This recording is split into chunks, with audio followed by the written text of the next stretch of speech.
Assalamualaikum. Saya ucapkan kepada pensyarah kami, T.S. Amin, iaitu pensyarah pengusaha makmal dan bengkel BBP 30103. Okey, saya Muhammad Afiq, DB 170-135 bersama-sama dengan ahli kumpulan saya iaitu Amir Syukri, DB 170-131, dan juga Ahmad Muslif, DB 170-129 akan membentangkanlah dan membuat video mock serta infografik dengan tugasan yang diberi iaitu tajuk pemasangan. Okey. Sekarang saya akan menceritakanlah di dalam video ini menceritakan tentang topik yang telah kami buatlah. Okey. Video kali ini saya akan buat dengan santai seperti video Facebook Live. Kerana video sekarang adalah menjadi trend, kerana kita sambil-sambil santai, kita bercerita dan memudahkan orang faham dalam keadaan yang tidak tertekan lah. Okey, contoh yang pertama untuk yang pemasangan ni, saya akan menceritakan tentang pengenalan lah. Okey, pengenalan dalam membina sebuah makmal dan bengkel perlu merujuk pada pakar pembinaan dan mempunyai perancangan yang teliti dan bersandarkan kepada justifikasi iaitu keberkesanan makmal. Selain itu, pembahagian ruang-ruang, kuantiti mesin dan peralatan dengan kedudukannya yang sistematik serta peranan tenaga kerja yang kompeten adalah merupakan nyawa kepada makmal itu sendiri. Okey, itu adalah pengenalan kepada pemasangan. Okey, seterusnya kita akan masuk kepada dia punya sub-sub topik yang berada di bawah pemasangan ni lah. Okey, yang pertama adalah pengurusan kontrak, tender dan sebuah harga. Okey, saya ceritakan secara ringkas kerana terlalu panjang lah untuk saya huraikan satu persatu. Okey, yang pertama adalah kontrak. Okay, kontrak ni dia terbahagi kepada tiga, iaitu sistem klien pemborong, sistem putar kunci dan juga sistem pengurusan pemborong. Okey, saya masuk pula kepada tender. Okey, tender bermaksud satu benda yang makan masa yang panjang kerana kerja pembinaan boleh dilakukan setelah dokumen kontrak lengkap. Contoh, perunding kontraktor dan subkontraktor. Okey, ketiga-tiga pihak ini perlulah melengkapkan dokumen, barulah kerja-kerja pembinaan boleh dilakukan. Proses ini adalah yang dinamakan tender. Okey, yang ketiga adalah sebuah harga. Sebuah harga dilaksanakan sebagai salah satu langkah perkhidmatan dalam perolehan kerajaan melalui perbelanjaan berhemah bagi mengurangkan perbelanjaan awam. Okey, kita sebagai pihak kerajaan, kita perlu meminta sebuah harga dahulu dan meminta sebuah harga daripada pelbagai kontraktor, dan kita akan bandingkan sendirilah. So kita boleh pilih yang lebih murah dan lebih berbaloi sebagai langkah perkhidmatan. Okey, yang kedua adalah subtopik yang kedua adalah struktur organisasi makmal dan bengkel. Okey, organisasi mengikut fungsi. Biasanya organisasi yang kecil seperti yang mempunyai bilangan yang sedikit perlulah mengoptimalkan organisasi supaya masing-masing mendapat ataupun diberikan tugasan yang sesuai dengan bidangnya, supaya tugasan itu menjadi lebih berkesan dan juga lebih efektif. Okey, organisasi mengikut kedudukan ahli organisasi adalah mengikut persamaan dalam kepakaran, kemahiran dan aktiviti kerja. Inilah kita perlu memberikan kedudukan ahli organisasi ikut kepakaran, kemahiran dan juga aktiviti kerja yang sesuai dengan individu tersebutlah. Okey, contoh organisasi baris dan kegiatan.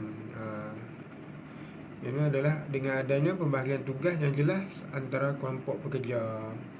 So bila ada organisasi ni, pembahagian antara pekerja, kerja-kerja yang diberikan di antara pekerja akan menjadi lebih jelas lah, lebih jelas dan lebih mudah untuk dilaksanakan beserta dengan cepat lah. Okay, satu topik yang seterusnya adalah keperluan sesuatu makmal dan bengkel. Sesebuah makmal dan bengkel perlulah dirancang dengan baik bagi memastikan bengkel mencapai maklumat yang dikehendaki selaras dengan keperluan semasa dan masa hadapan. Okey, dia keperluan ni bagi pada 7 lah. Kita boleh tengok satu persatu. Yang pertama iaitu pelan lantai. Okey, kita boleh susun mengikut pelan lantai di dalam bengkel tu lah kan. Lain bengkel lain pelan lantai. Okey, seterusnya adalah kemudahan pengajaran. Okey, jika bengkel tu digunakan untuk pengajaran yang berbeza-beza pendekatan, ianya harus disesuaikanlah dengan sesuatunya. Kemudian bunyi. Okey, bunyi jika terdapat satu peralatan yang mempunyai bunyi kuat, maka peralatan yang lain haruslah dijauhkan sedikit daripada tempat tersebut kerana akan mengganggu konsentrasi pelajar-pelajar untuk memahami ilmu yang diberi. Seterusnya warna. Warna pun memainkan peranan dalam dalam pemilihan sesuatu makmal dan bengkel. Dan pencahayaan. Maksudnya bengkel am, maksudnya sistem store. Okey, bengkel am ni maksudnya bengkel-bengkel yang selesa kita gunakan. Okay, apabila bengkel-bengkel tersebut dikenakan sesuatu yang sesuai, maka dia akan menjadi lebih mudah lah untuk diakses dan juga untuk digunakan. Contohnya sistem store. Okey, apabila bengkel tu mempunyai store, kita perlulah mengenakan sesuatu yang sesuai dengan sistem penyimpanan store. Okey, yang seterusnya adalah sesuatu makmal dan bengkel. Sesuatu makmal, sesuatu makmal dan bengkel iaitu sesuatu mesin dan peralatan strategik. Okey, yang pertama, sesuatu haruslah mengikut keluaran. Iaitu kita boleh tengoklah bahan-bahan pengeluaran apa yang dikeluarkan oleh makmal dan bengkel tersebut. Kita perlulah menyesuaikanlah dengan mesin-mesin dan peralatan. Kemudian yang kedua adalah sesuatu mengikut proses dan aktiviti. Kita perlulah menyusun peralatan-peralatan mengikut proses dan aktiviti mengikut turutan. Kita tak boleh melangkau kedudukan dengan melangkau proses yang telah ditetapkan. So dia akan menjadi kesukaran lah dalam turutan proses tersebut. Yang ketiga adalah sesuatu mengikut kedudukan tetap. Jika bengkel tersebut mempunyai barang-barang yang sukar untuk dialihkan, kita perlulah mengikut sesuatu yang mengikut kedudukan tetap, supaya kita tidak perlu mengubah sesuatu dengan selalu dan juga dengan kerap. Yang seterusnya adalah Quality Assessment System in Construction Klasik. Objektifnya adalah untuk menanda aras kualiti pembuatan industri pembinaan. Yang kedua, objektifnya adalah untuk mewujudkan sistem penilaian kualiti standard mengenai kualiti kerja pengurusan kerja pembinaan. Seterusnya, objektifnya adalah untuk menyusun data untuk analisis statistik. Siapa yang perlu hadir semasa melaksanakan klasik ini? Yang pertama adalah kontraktor, kedua pemaju, agensi kerajaan, pelanggan projek, arkitek dan juga jurutera. Di mana keenam individu ini adalah orang-orang yang penting lah semasa melaksanakan construction ini. So mereka orang yang penting dan orang yang bertanggungjawab dalam segala hal. Mereka perlu duduk semeja dan perlu menandaras lah, ataupun melakukan apa sahaja yang perlu untuk mencapai objektif yang telah ditetapkan. Topik selanjutnya adalah perolehan kerajaan. Perolehan kerajaan adalah proses yang dilakukan oleh agensi yang dikehendaki daripada pihak ketiga dengan menggunakan wang yang telah diperuntukkan mengikut undang-undang, peraturan, tata cara dan garis panduan yang ditetapkan serta mengambil gelar prinsip dan dasar semasa kerajaan.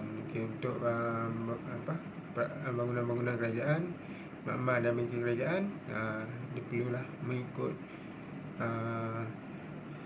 mengikut undang-undang dan peraturan lah semua. Ada garis panduan yang telah ditetapkan oleh kerajaan. Okey, yang terakhir adalah reka bentuk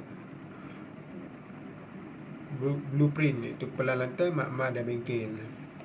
Okey, reka bentuk blueprint boleh diubah kedudukannya untuk keperluan keadaan yang bertukar.